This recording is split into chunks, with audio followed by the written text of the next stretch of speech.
DCC office or temple. We can't leave this 24 Akbar Road. We have lived with this, we are breathing with this, we have grown with this. So it is my duty to come and meet my General Secretary in the temple itself. That is why I have come here. It is all the workers' temple this is. So today there was a big decision on the Supreme Court on the local body elections of Bangalore DPA. We wanted to do by the time itself by 31st August, but due to this SIR issue, we are requested for a time from the state government, state election commission and all these things. I think it will be complete. We will at no point of time will not postpone it. We will complete not only this election, all the Jilla Panchayat, Taluk Panchayat, Gram Panchayat and all the municipality corporation.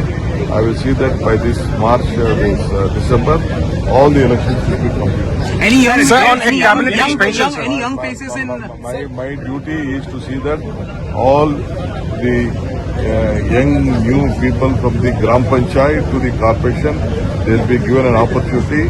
The democratic 73rd, 74th amendment, whatever is there, has to be implemented and all should be elected. They should work. No administrative should be there. On cabinet expansion, sir. Cabinet ಹೊಸ ಮಾನದಂಡಗಳನ್ನು ಕೊಟ್ಟಿದ್ದಾರೆ